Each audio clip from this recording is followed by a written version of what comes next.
All right, everybody, please remember to like, subscribe, and share. Thank you very much.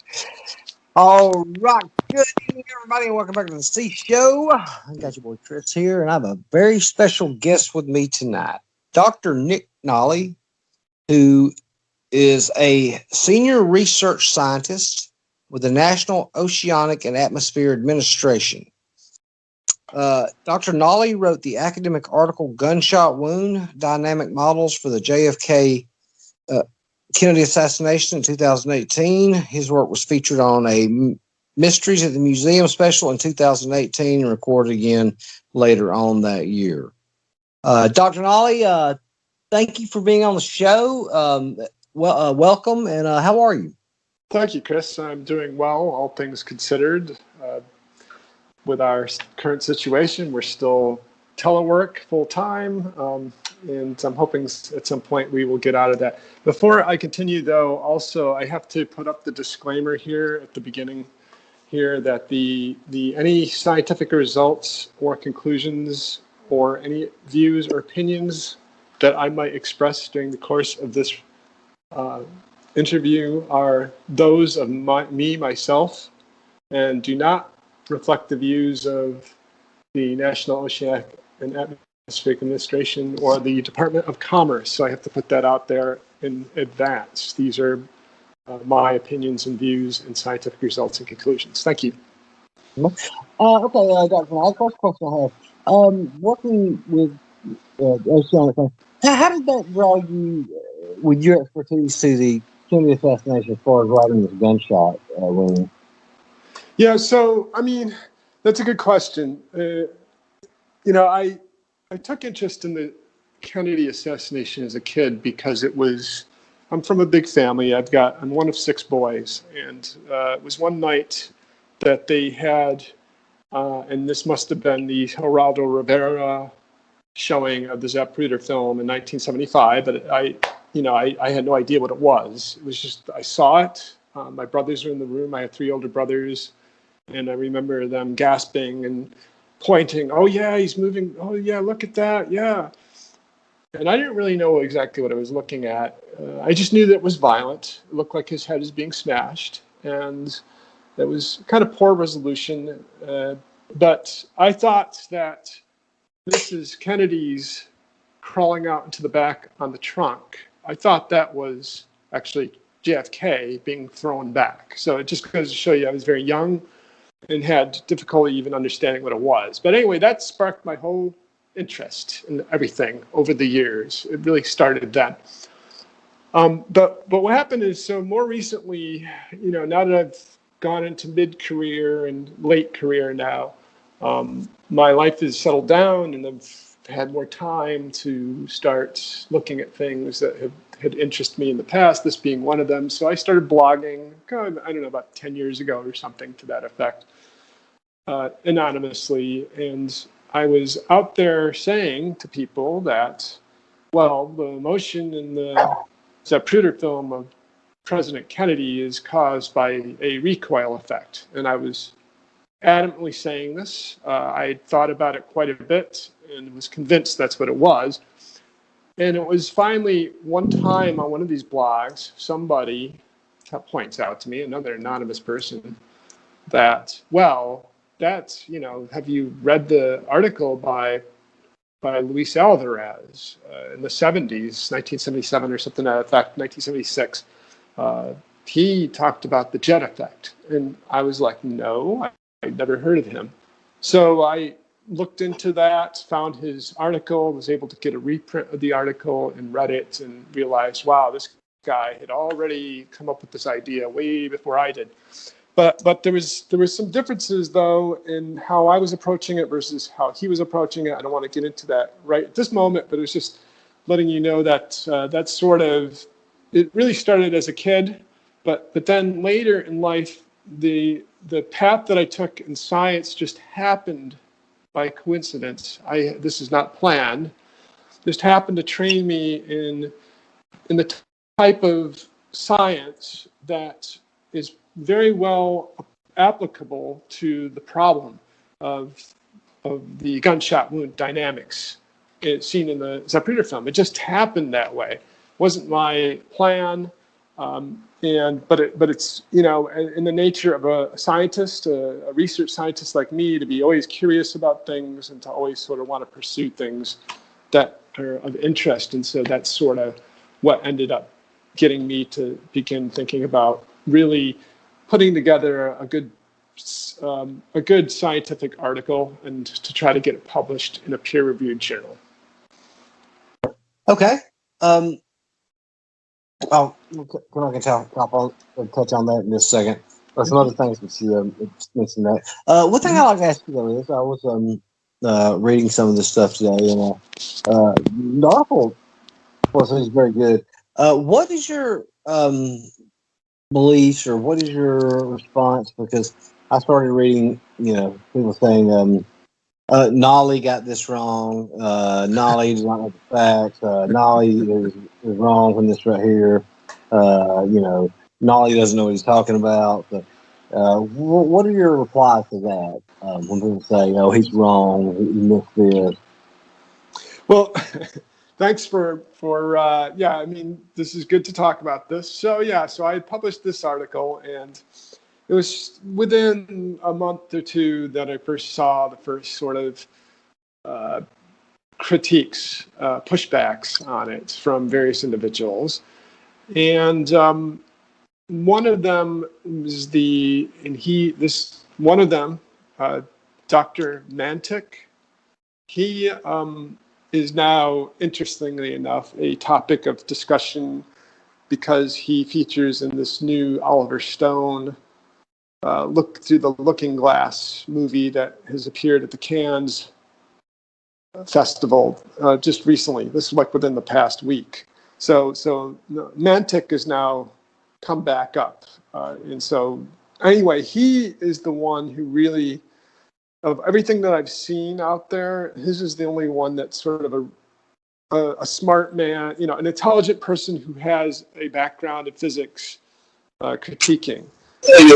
Sorry. I can go back into this. Could you start over when you started explaining that? Because I had a phone call come in, and I lost the service there for a second. So could you start back and tell me about when the critique started, or in your responses to them? Yeah, so it was within a couple months that I started seeing the first critiques to the articles. And I wasn't surprised that I would be seeing critiques, right? I was fully, you know, I was eyes wide open that I was going to see people having a problem with what I had written. And there's a number of them out there, like you say, but the one that was sort of the one that, and by the way, I've read two of them all the way through, and the one of them is by Dr. Mantic. And he is sort of now being talked about because he features in this latest go around by Oliver Stone now, Through the Looking Glass, JFK. He's got a new film that was premiered at the Cannes Movie Festival in France. So I'm sure you were aware of that. This is within the past week. So Dr. Mantic is in this film along with Dr. Wecht and some others as well. So it's Dr. Mantic's. It was his critique that was the most, I think, legit. He used to be he has background in physics, and so he wrote up a critique, and basically it was just a lot of stuff, a lot of nitpicking. If you look at it, it's sort of just a lot of nitpicking here, there, and everywhere. I don't know. Am I allowed to say 4-letter words on the show? Yeah, sure, man. So it was equivalent to throwing shit at the wall and seeing what sticks, basically. And of all the, and I read through it, you know, and of everything that he raised, there were about 2 to 3 legitimate points that if he were a peer reviewer, during the peer review, if you were one of the peer reviewers, it would have been very good feedback, you know, in a respectful tone, because that's what a peer review does, is you have other peers who are scientists or specialists review the paper, and then they give you feedback. And the feedback will be criticism, mostly, but not negative, not mean-spirited. It's criticism in the pursuit of truth. So if he had done this and given me that feedback, I could have found a couple of small, minor issues that were in the paper. One of them was the estimate that I used for the mass of President Kennedy's brain. I came up with an estimate based upon the autopsy mass. So the autopsy mass, I believe, was, gosh, I should know this number offhand. It was rather large to begin with. So the autopsy head mass was already the mass of an intact adult male's brain for a large man. And that was the intact. That's for an intact brain of a live human being, not someone who supposedly had a lot of his head shot away. So, but I wasn't aware of this. I'm not a physician. I'm not a zoologist. So I was not aware of the average size of a male human being's brain. I just took the autopsy mass, assuming it was perfectly accurate, and then I estimated what the intact brain mass would have been. And that actually I used rationale that's found in the book by Donald Thomas. I don't know if you've heard of him, Dr. Donald Thomas, in his book Hear No Evil. He's actually a conspiracy-minded individual, and he's the one who led the charge on the acoustics evidence after. Yes, Donald Thomas. Yeah. So in his book, he talked about the intact brain mass, and he came up with a number that was similar to mine, actually. But it turns out the number is too large. It's a much larger brain mass than would be found in reality. But that was something that, again, I didn't cue in on because I'm not a physician. I don't have that expertise, and the peer reviewers were probably physics. They were probably physics specialists who didn't catch it as well. So that was an error in the paper, but it doesn't change the conclusion of the paper, right? So I was able to then fix that. I changed the brain mass, made it smaller, and then reran the calculations. And because of a smaller brain mass, it creates a faster jet. There's less mass, so the momentum is still conserved. So you end up with a higher velocity, and then within the jet, it's called I think it's called the jet equation that I used. And the body jerks back. Yes, that's what I'm referring to. That's what it affects too, by the way. So the brain mass came into play in the calculation of the jet recoil effect that I used. And so it turns out that the mass that I used did not impact the final conclusions, right? So, but it is an error that I wish I'd found beforehand. So, but anyway, I wrote up a core agendum, and that's out there now. So that particular error has been corrected, and the results are the same. So, but that's I would say I'm kind of going through with you sort of. I think what I would have considered probably the best or the most legitimate criticism that I have found out there. So I got a question for you. When you mentioned him, because I love the guy. I think he's phenomenal. His voice just puts me in a trance. And I swear, if it was a low-level case where there's no publicity, the one guy if I was on trial, the one guy who I would want to come testify me about the pathology or whatever would be Dr. Wecht. But if you get him up on some kind of high-profile case, he's just going to go everywhere. What did he say about your article? So he did not really say anything directly to me. It's just that there were some emails that went around. One from Dr. Gary Aguilar, and Dr. Aguilar has collaborated with Dr. Wecht on some letters to an editor of a ballistics journal that had to do with experiments that Luke Hague had run. So Dr. Wecht, along with Dr. Aguilar, I think, it was basically Dr. Aguilar in email threads who basically said, well, that brain size is too large. Dr. Wecht has performed thousands and thousands of autopsies, and he's never encountered anything that large before. So I think Dr. Wecht was aware in that sense. It was sort of of that mindset as well about the brain being too large. But he has not directly said anything to me. I guess he might have also said something negative at some point, but nothing substantive. Just oh, that's nonsense or something to that effect. Somebody had asked him what he thought of what my conclusions were, and he kind of said, "Oh, that's ridiculous," but he didn't really have any solid explanation as to why. So yeah, so here's my take. Look, Dr. Wecht is very competent and he's credentialed. And same thing with Dr. Mantic, Dr. Aguilar, Dr. Thomas. These are all very intelligent, credentialed people. And I have respect for that. And I have respect for their life's work.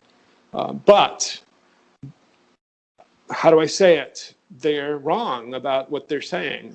There's a part of me that wonders if whether or not they might even know that they're wrong and just don't want to admit it.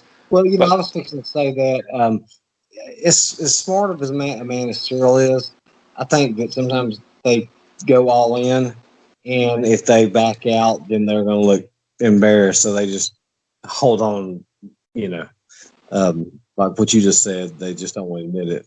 Yes. Mm-hmm. So, this paper. So, give us kind of a synopsis of it. Of I don't give it all away, but break down or how am I trying to say this? Well, yeah, just give us an synopsis how you began it. Your scientific research that you put into it, and what you did to lay it out that this is how it happened. Sure. So really, it really comes down to two crucial frames from the Zapruder film, but it's a couple of frames beyond that too that factor in. But it's those two crucial frames. It's the Zapruder frames 312 and 313. And here's the thing, right? And I emphasize this quite a bit now in casual discussions. It really is nothing short of a miracle that this camera can be used, these photographs can be used in this manner, right? So to be able to use these photographs for the purpose of a forensic type of physical dynamics analysis that I've done is extremely fortuitous. It just happened that Zapruder was standing at the right place at the right time. He was slightly elevated, he's looking down, and the car and the occupants are orthogonal, meaning at a right angle to the field of view of the camera in both of these frames. And what that means is then, as a result, because it's orthogonal, the direction facing the camera is sort of zeroed out, and everything is either to the right or to the left, and you don't have to worry about three-dimensional motion.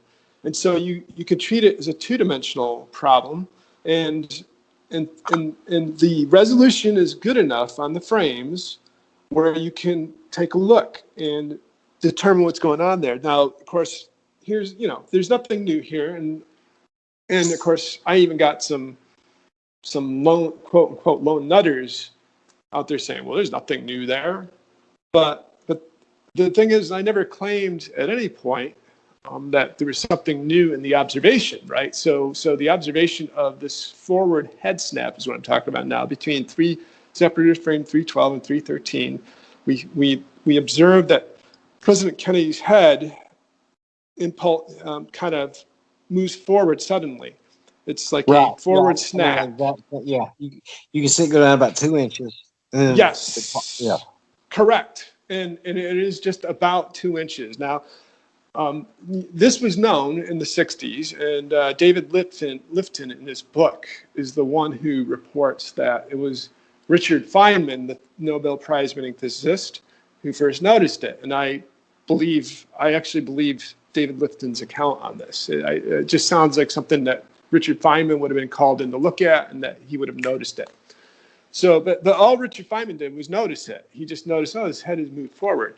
And then Josiah Thompson is become famous because he, with a physics student named Bill Huffman, in his book 6 Seconds in Dallas, He was the first, Josiah Thompson with Bill Huffman, to measure the positions relative to other positions on the limo of the back of his head. So they measured the back of Kennedy's head through like 30 Zapruder frames around before and after this forward head snap. Now, Thompson was looking for the back and to the left lurch, right? So he was looking for that. But what he found, and it was not intentional. It was one of these things in life. This is the way it works. He wasn't really looking for this, but he found that forward head snap, and he reports it in his book, and it's measurable, approximately 2 inches.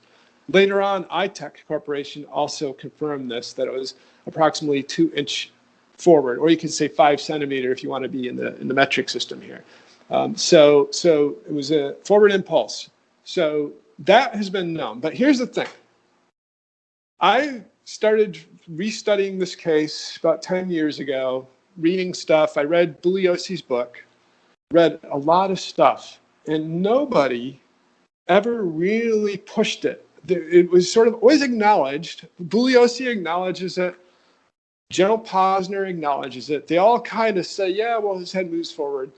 But none of them ever really push it as, well, but that's a really big deal, actually. This is something that, if studied right and if analyzed correctly, you could say that this is an independent piece of proof of a gunshot from the rear, just as much a proof or a proof positive as the autopsy evidence was originally. So the autopsy evidence was the evidence that was originally used to determine the rear shot. But this photographic evidence is corroborative and it's definitive. And so that's what I set out to do. That was my intention. And the way you do it in science is you have to do it quantitatively. You can't just kind of say, well, yeah, it moves forward. Yeah, it does. And yeah, common sense would say, yeah, well, that means the shot's from the rear. But still, because, you know, in the training that I've had in my education, the professor would just call that, well, that's called hand waving, is what we call it. Hand waving, meaning hand waving means that you've come up with a plausible explanation, but you haven't really demonstrated it. You haven't really proven anything. You've just kind of come up with something that, yeah, okay, but you haven't really demonstrated it. So the way you demonstrate it is you have to really get quantitative about it. And in this case, what we call a model. You have to try to model it. So that was my intent. That's what I wanted to do. So I was really focused on this forward head snap and trying to model it. And you know, so others have done some modeling. There was, later on, I found out about this guy called Ken Ron, Professor Ken Ron, and he had come up with some simple models himself about this, right? But he did it differently, and what I did was really sort of the very basic, most basic model, which was to come up with what we call the equations of motion based upon Newton's laws. Newton's laws get thrown around a lot as well. You hear that people on the conspiracy side of the argument talk about them. Oh, Newton's laws say this, but none of them realize that really the Newtonian mechanics is actually quite hard. It's not something, a lot of these people are sort of stuck in a grade school, like a 8th grade general science sort of understanding of it. But it's actually can get quite complicated quite quickly, actually. And so in this case, though, amazingly, even though it might seem like it's a complicated paper, the reality is it's actually, to a physicist, it's actually pretty simple, actually. Because of the fact that the camera was orthogonal to the car at this point, you could treat it as a 2-dimensional, and that really simplifies things.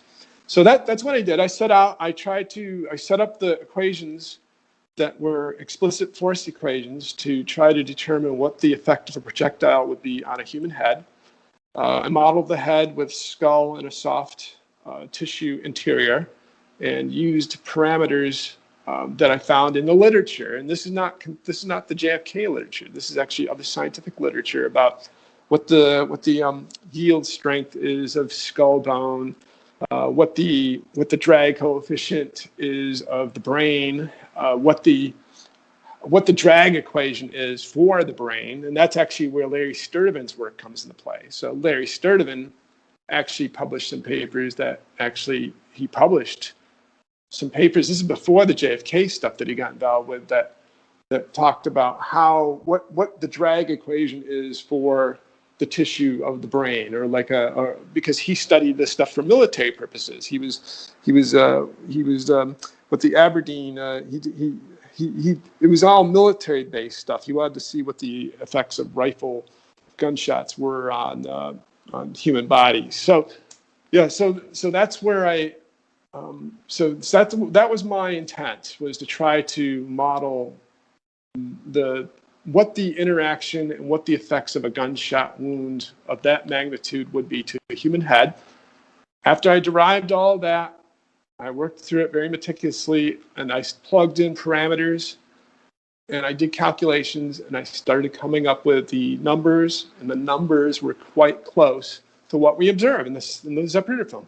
So I came up with numbers that were from, let's say, about 1 to 2 inches forward impulse on his head is what I came up with, which seems a little bit small, but there are reasons that it could have been smaller in my calculations, because I used a simplified model. There were certain things that I wasn't accounting for. Some of the parameters that I was using were just estimated parameters. They could have been off. But in the end, though, going through all this, I was coming up with a magnitude that was quite similar to what we observed. And so what that ends up telling you is, okay, what we observed there between those two frames is consistent only with a shot from behind. And it is consistent with a shot that would come from a Carcano rifle with that type of projectile from the distance of the Texas School Book Depository. That is all consistent with each other.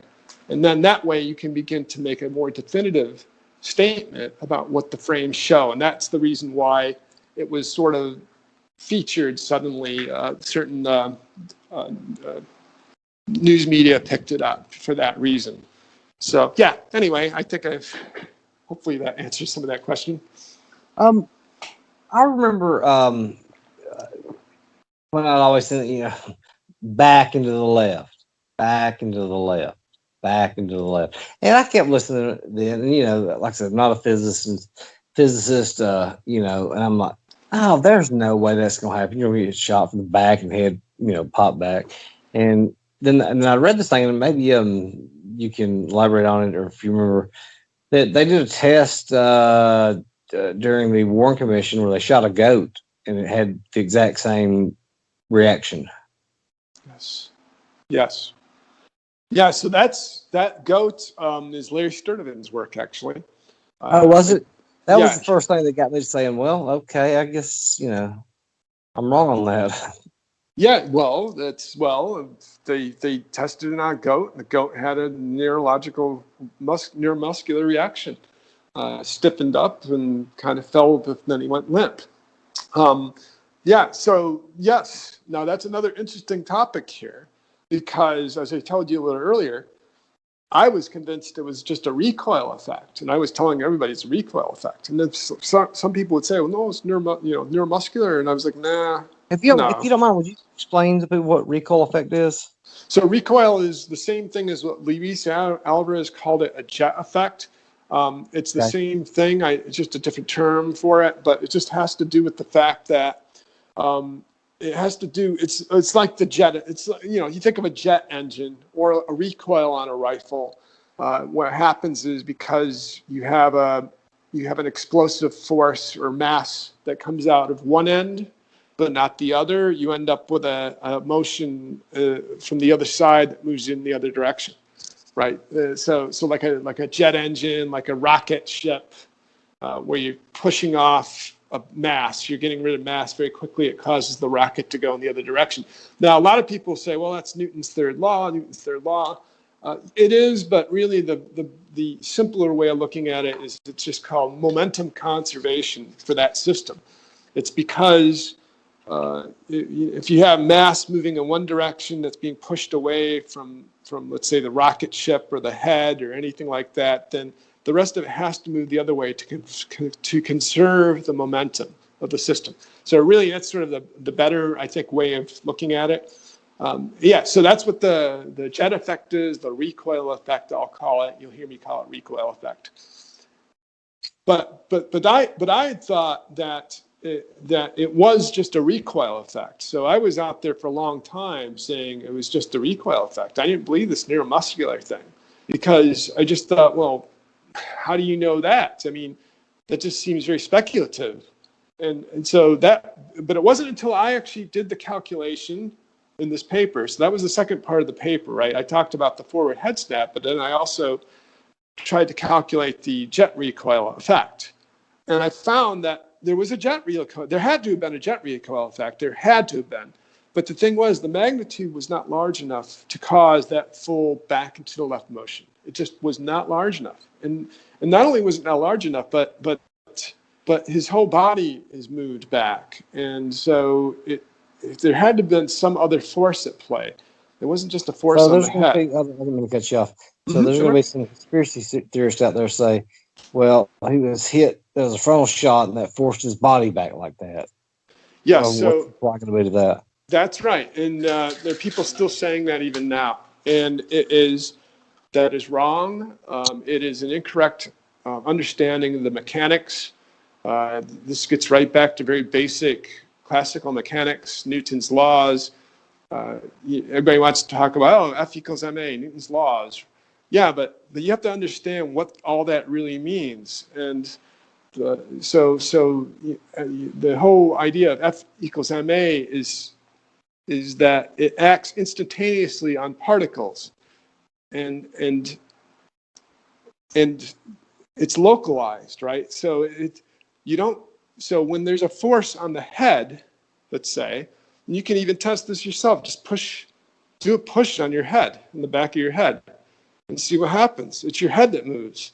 It's not your whole body that moves. Now, eventually, your whole body might move. So you might think of a boxer throwing a good left hook and it hits the guy in the head, and what happens is his head moves, and you can watch it in slow motion. His head will move first, and then maybe if there's enough force, it'll yank the neck, and then it'll sort of tug the body a little bit.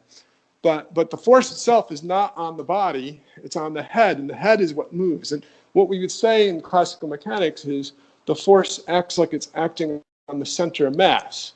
So it's always, in classical mechanics, you were always working in terms of the center of mass to simplify things.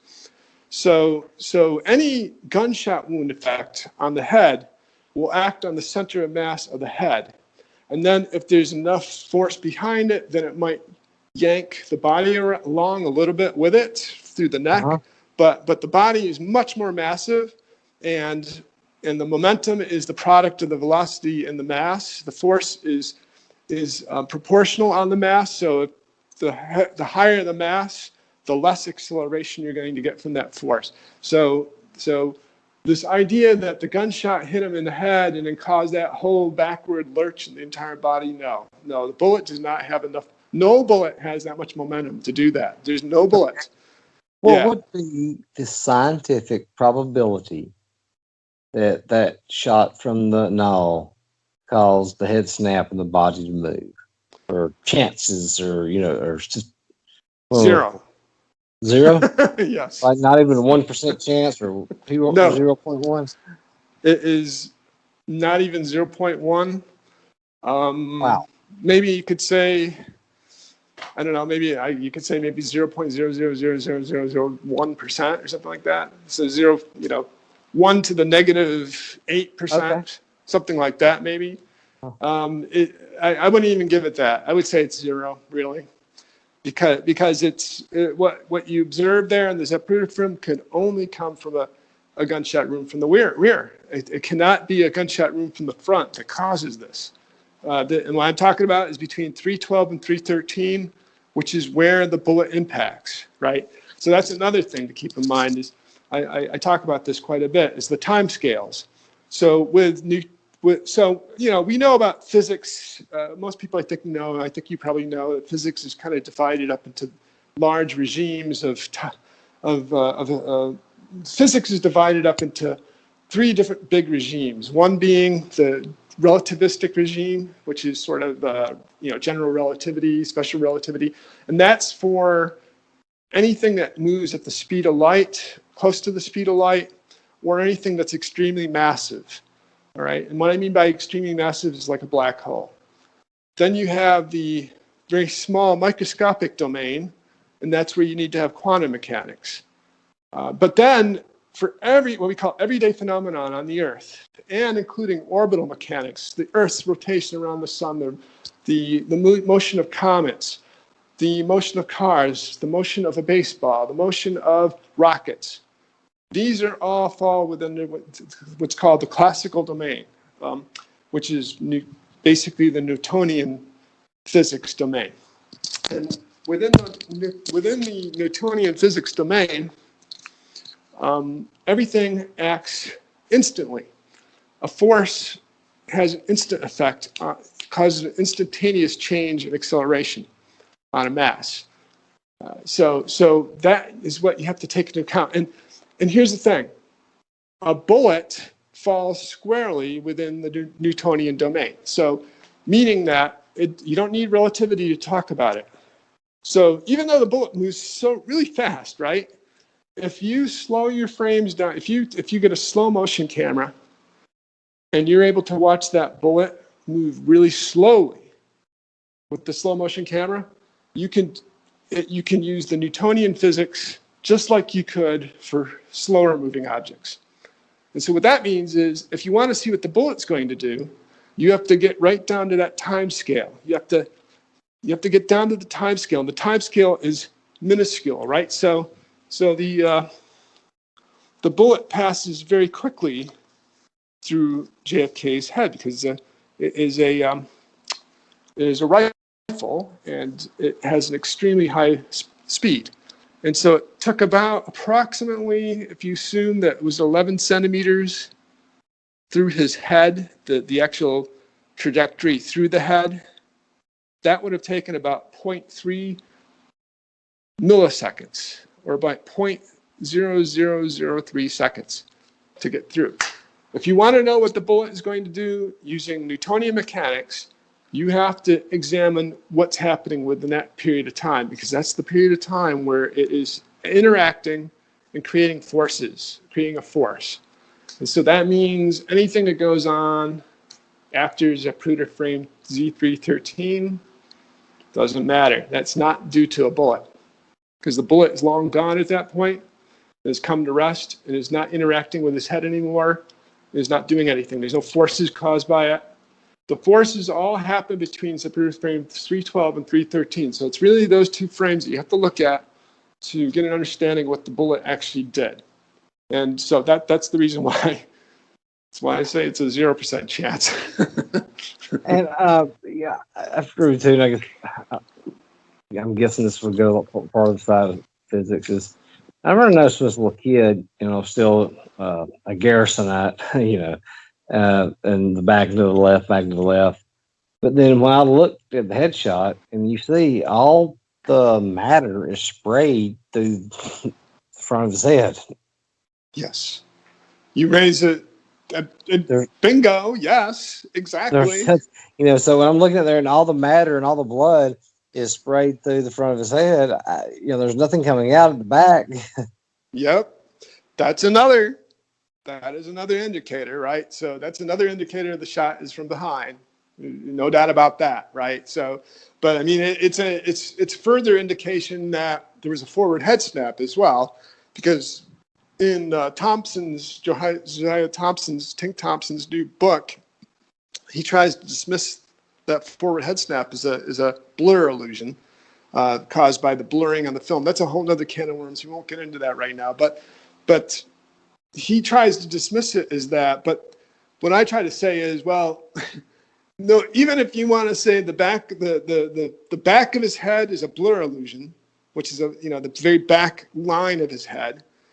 But it doesn't matter, though. You still see a whole mass of tissue that's forward, right? I mean, it's just sprayed forward. I mean, it's just, yeah. Right. And a guy tried to explain to me one night, he said, the reason that happened was because our air circulation push the matter forward. I said, how in the hell does air circulation follow behind the bullet and forces all this brain matter forward? That is that's the stupidest thing I've ever So heard. that's the magic air puff theory there, because he's saying that the puff of air that would have blown that was moving at the speed of the bullet. Now, I've never heard of that, okay, and I've actually studied he said it was the air circulation of the car. Well, There. that's what I mean when we got hit with a bullet. But the car was going, what, 8 miles per hour? Yeah. So our air circulation forced all this massive amounts of blood out, and I was like, well, how does that still? I said, well, how would that explain if he got shot from the front and the air circulation would force everything back to the front? I said, that makes no sense. No, that makes no sense. Yeah, sorry. Yeah. Well, one thing I wanted to say too, sorry, I always like my guests talk most, but I pointed out something to people sometime who talk about, the back of the president's head blasted out. And I'm like, well, okay, from where he was firing at, if there was a grassy knoll shot, I said it would have basically taken Kennedy on the right side of the head, enters, and would have had to take a left and then blow the back side of his head out. That's one magic bullet. Absolutely right, too. That's right. So the grassy knoll, I'm sure you've been to Dealey Plaza. I know that, right? Yeah. How many times? And I went to last summer I'm sorry? How many times were you there? That's my first time to go. Okay, that was your first time. So you were there in the grassy knoll, right? Well, the first place I went I went and I stood on the triple overpass. Okay. Well, first thing I got to Dealey Plaza, and I was looking around. I was like, where's the where's Dealey Plaza at? This is just like a little like thing set up. People come look at. I can't remember what I'm looking for, but like a stage or something. A prop. And I was like, where's it at? I was like, it's so small. And so the first thing I did is I went and I stood on the triple overpass. And I looked at where SSM Holland seen the puff of smoke.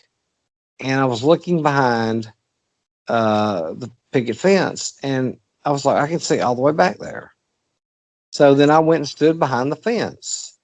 And somebody pointed out the Lee Bowers Tower. And I was like, God, he is so close. He could have seen the color of their socks. Uh-huh. And then, I started realizing, things started getting to me. Then I'm like, you're not going to put sniper teams in everywhere in Dealey Plaza. What if when the wrong team gets caught? What if they all get caught? I mean, you got yourself in a whole situation then. So that's when I really started moving away from these other things. I was like, there's just, no way. And I can't. Another thing too, sorry, I should be letting you talk, is every investigation came back to and agreed that 3 shots, school depository, Oswald. Mm-hmm. Yep, they did. And for good reason, of course. And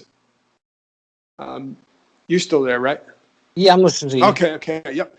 So you've been to the Dealey Plaza and you've observed a lot of things about it. And I'm gonna ask you this now. I'm not the interviewer, but I'm going to ask you. So I'm sure you went up to the sniper's nest area. Mm-hmm. And I'm sure you took a look down the street. I know you can go up to the top floor to do this. Now, and you were former military, right? What was it, Marine Corps? Or? No, I was in the Army. I was in good.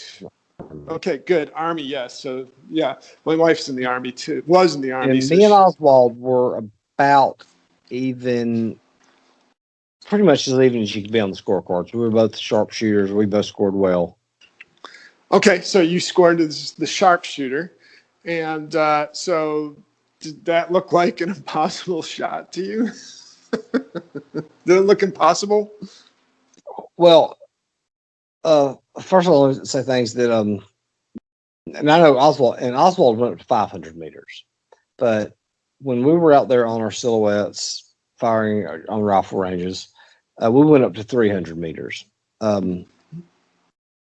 That shot right there was less than the final shot. The headshot was at 188 meters.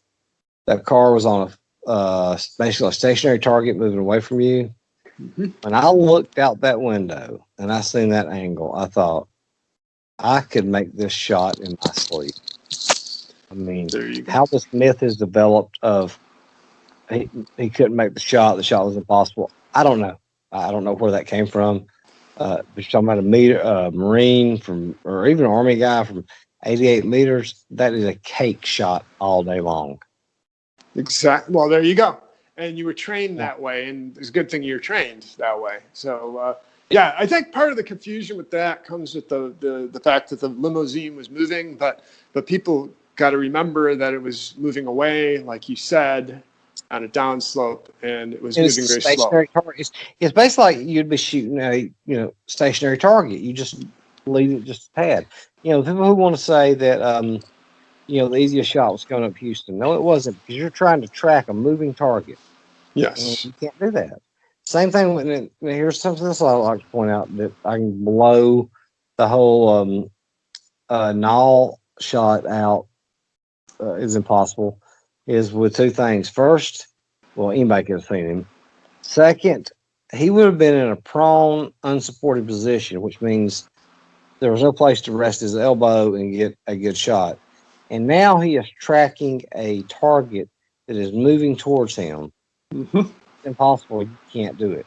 It was a more difficult shot, actually, from the grassy knoll. More difficult. It was possible. Yeah. I mean, I'm going to say it's impossible to make but to get a clear headshot, yes, that's not going to happen. It was more difficult. It would have been more difficult from that. Oh, it would be more difficult. Yeah. They'll say they say that Oswald's first shot that he missed, it was the easiest shot. No, it wasn't. It was coming down almost right up under him. He was pointing down. Mm-hmm. Again, in an unsupported position, so he couldn't stable his elbow. And I just think he pulled jerked it, and missed. Yep, that's exactly, I think, what happened as well. That's what I think happened, yeah. And I'm going to just quickly comment that this is another thing about the whole JFK assassination that is something that, again, the specific science that I got involved with is very well trained me to think about things, because even let's say instead I was a theoretical physicist or an experimental laboratory physicist. Even then, I don't know that the training is as good, because in a laboratory you have control over the variables and everything's sort of set up, and there's a lot of things that are well controlled by you. The same thing in theory as well. If you're just a theoretical physicist, everything is perfectly beautiful and symmetric and all this, right? But the Earth, let's say, the real world, let's say, isn't like that, right? So I've been trained pretty well with that, right? So atmospheric science, there is no laboratory. There's laboratories for certain things like the gas laws and things like that. But when we're studying like weather systems or climate, there's no laboratory. The laboratory is the Earth itself and what it does. And if you take a look at things, there's no repeat, right? Clouds, for example, themselves are extremely complex. They have complicated formations and morphologies, and no two of them are the same.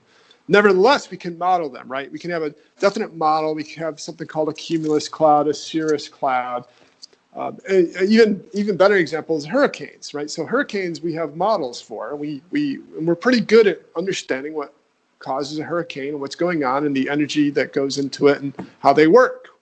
Nevertheless, each hurricane is unique and different. There's no two that are the same. They're all got their own little thing about them that makes them a little different. They all do a little bit different things. And that's sort of the same thing here, right? It's in the JFK assassination, it's like that. So there's a lot of little nuances, a lot of little oddities. Perfect storm. Yeah. And well, it's a perfect storm.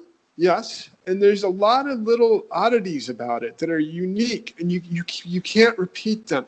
So now there's this standard from people who believe there's a conspiracy out there who're saying, well, this magic bullet. Well, look, you go on the internet now, and you can find Discovery Channel. They set it up, and they almost exactly produced that magic bullet. I don't know if you've seen it. They shot it through. They have them up there on they have like two, not like Jello things or something, but things where they can fire through people, and they're up there on the trying to replicate everything that happened in Dealey Plaza that day, and they have two of them lined up, and they pretty much replicate the shot. I don't know if that's the one you're talking about, but yeah, I've seen something like that. That's exactly it, right? So that's it. They set it all up. They had tissue simulants, and they had bodies, and kind of simulate the two bodies, and they're arranged a certain way, and they used the exact same ammunition, and they fired the bullet through, and it almost perfectly duplicated what happened in Dealey Plaza. But notice they say almost, because it wasn't perfect. There's a little bit difference. The bullet had a little bit more damage to it. Yeah, you can never duplicate, something like that. That's exactly, and that's what they don't get, that you can't exactly duplicate. And what that means when you say that, you have to, what is the implication, what we just said? You can't exactly duplicate it. It means that there's oddities about it. There's certain things that are unusual about it that won't be repeated and seem non-textbook, seem weird, or seem a little odd. One of them is the single bullet. Seems to be like, who would have ever predicted this? How would you, the assassin himself, Lee Harvey Oswald, did not think, well, I'm going to shoot both of them through and through, and it's going to hit him in the wrist. No. Well, you know what? I think that Oswald knew that how powerful a rifle that was. If he hit Kennedy in the right place, he would probably go through and kill get Connolly. And I think that, could be just thinking here. I think that probably weighed heavily on his mind that, because his Marine Corps discharge, he thought, why not get 2 for 1? That could very well be. And there's no way we would know that. And it certainly could be. So that's possible. But what isn't is there's no way he would have, or anybody would predict exactly how it went, what happened, right? So exactly how the fact that it went through both, and then it lands, it injures him in the wrist, and the bullet itself comes out with minimal damage, but damaged, but not very much. And it's just very difficult. I mean, it won't ever happen again. They tried it. Not in a million years. Yes, you know what I mean? So, and that's what but then as a result, they think, well, that means it didn't happen. No, things like that happen all the time in the real world. Odd, bizarre things, because the real world's like that. And so I guess what I'm trying to say is, so that's another thing that when I come to this case, everything makes sense to me, because I'm thinking, but this is the way it is, I mean, no two hurricanes are the same. If you went to any particular hurricane, you'd find all sorts of little odd things. If you really dissected the way these people dissect things, you would find that there are oddities about it, right? That seemed weird. But it's only because it seems weird, but it's not weird. It's just reality. It's the real world's complicated. Yes, that's right. It's good. And people, if they would just watch this proof film, and I don't know how to pay attention to it, but you can see Kennedy and Connolly react at the same time. Yes. And even Dr. Wecht, who, disputes the single bullet theory, during the London trial, he admitted that it would have to have come within a fraction of a tenth of a second. Dr. Wecht. And that's what, I don't know if you watched it. That's when Billy Osty said, well, how did they do this? Was, looking at a time watch and, space and time, or, how do you, pull that off? But that's almost impossible there in itself, that you're going to get a shot that hits within a fraction of a second. That seems very unlikely. It seems unlikely to me, but it's just easier. It's more simple to say it's one bullet that caused it. And even you, like you said, you even think that Lee Harvey Oswald himself might have known that, using a full metal jacket military rifle bullet, goes through one body. It goes through more than one body. I mean, everybody acts like there's some major, whoa, that doesn't happen. Yeah, it does. Anyway. And I used to be like, when I first got into this, I was, and I don't know if you remember me then or if I started changing, I was the, conspiracy king, Oswald was set up, Cubans were involved in it. Let's say, other things I had, other shooters and stuff like this. You never would have convinced me that the single bullet theory was real. I never thought I would admit there was that there was not a second shooter on the grassy knoll. And some guys like Patrick Collins and Martin Kelly, just other guys. I don't want to name names, so I'll leave somebody else. I could have been like some of these other guys on these forums and just got mad and took my ball and went home because I didn't want to listen to it. But I said, well, no, so I'm going to listen to this. So I started reading what they was giving me and reading the stuff. And then finally, started changing. And then I remember when I realized, okay, there's no knoll shot. And then I said, but they'll never be able to convince me there was, single bullet theory is true. Well, they've never offered me anything to prove that it wasn't true. And, stuff like, so it was just things like that got my mind clicking, and it took a while. It was a long journey, but I finally reached the point to where I believe Oswald was 100% guilty in both murders. I can't rule out that when I say this about conspiracy, that there could have been the Mexico City trip, some rogue element puts a seed in his head that thinks he's going to get away and live in Mexico. I can't rule that something like that out happen. And I guess that would equate conspiracy. But as far as like the government being involved and stuff like that, no, I no longer hold those views. Well, welcome to. You've just landed both feet solidly on the ground, or not just now, but when you kind of came to these realizations, you've kind of really come to the reality of the situation based upon objective evidence, and that's how we learn about the world. So that it's good. Kudos to you. And was it terribly painful? Was it really awful? Oh my God! It was like a death in the family. It was like it was like a 6-year-old kid being told there's no Santa Claus. Man, I was in a depression, and I was like, no, this can't be true. This is not right. And then finally, I guess it comes down to a point. And I think some guys, especially with the conspiracy theorist guys, that they know deep down that probably what people are saying is correct, but they're too stubborn to admit it. And so. That's just not me. I mean, I just, if I'm wrong, I'm gonna come out and say I'm wrong. And at that time I had to come out and say, I no longer believe that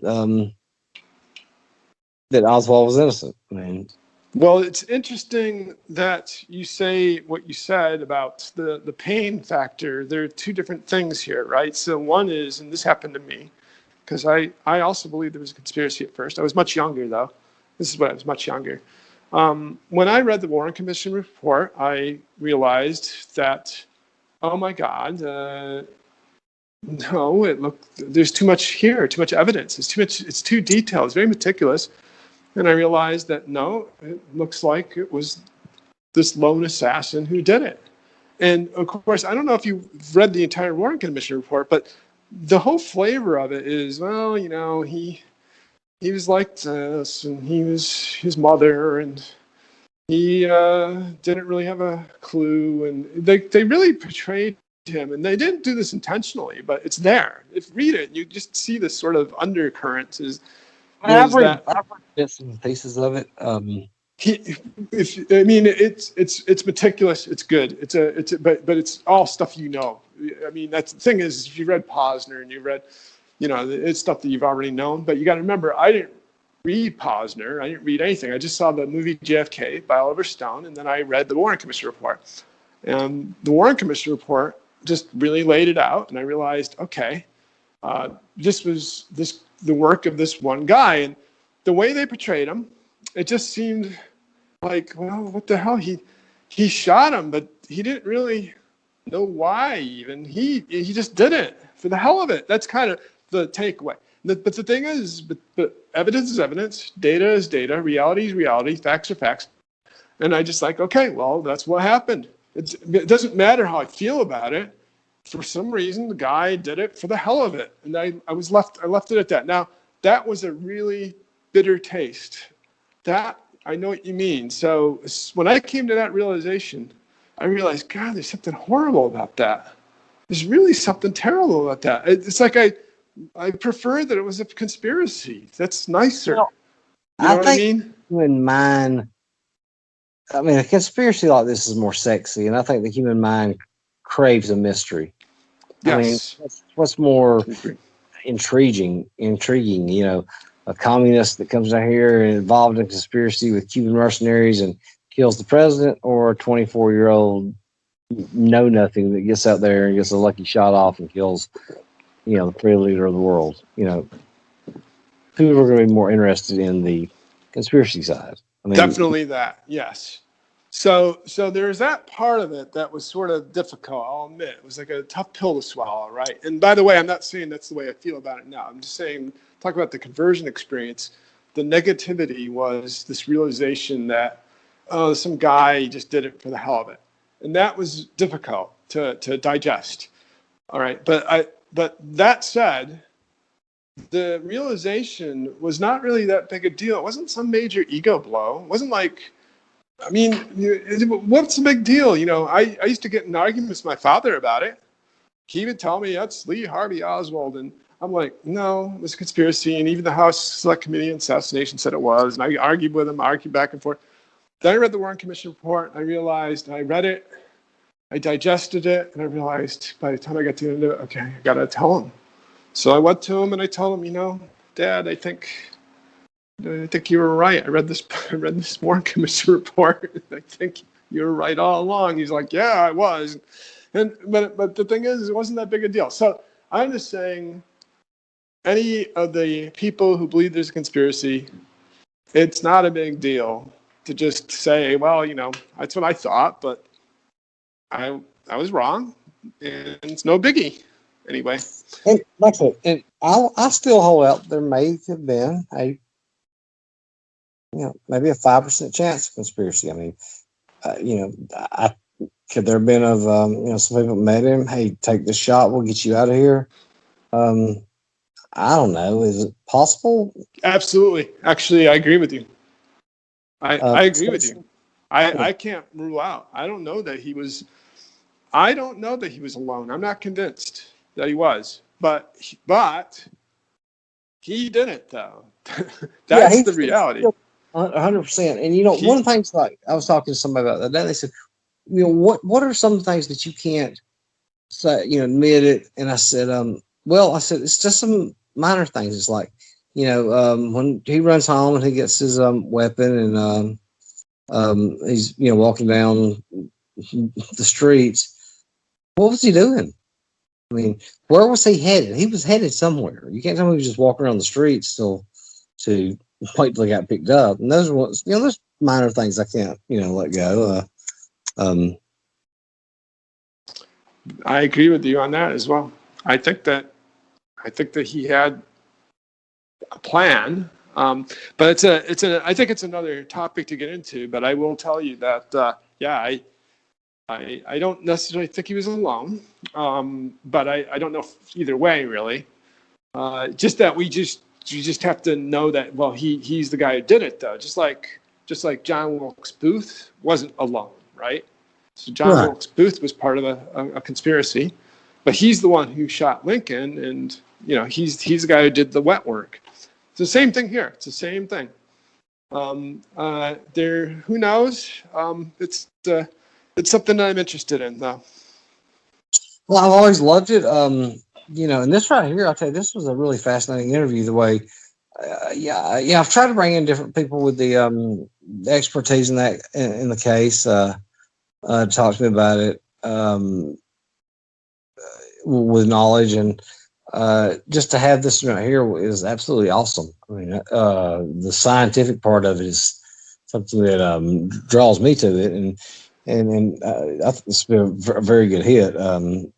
I was mesmerized or caught up in it the whole time. I really enjoyed it. I'm really glad to hear that. Excellent. I'm really glad to hear that. If my wife were in the room, she'd be rolling her eyes. She'd be thinking, "Okay, there he is. He's in his element. He loves to lecture." So, but it's good when I get a captive audience like you, and so I'm glad it wasn't terrible. About boring or something. I think you'll get a very captive audience on this right here. I mean, because like I said, I've had people explain, this and this and this in the interviews, but I've never had somebody explain, the recoil and the science behind it. So, I mean, I actually, I love this. I think it'll be great. Is there anything else you want to add before we close out? I mean, no, that's good, Chris. I enjoyed this very much. Thank you for the opportunity, and I'm glad that we had a nice conversation here. I love that, Dr. Nalli, and I'd love to have you back on again sometime. And yeah, sure, we can do that. And thank you for coming back in, because I really enjoyed this. And like I said, there's some other topics I'm thinking of again, but otherwise, thanks for coming in, and we will talk soon. Very good. You have a good night now.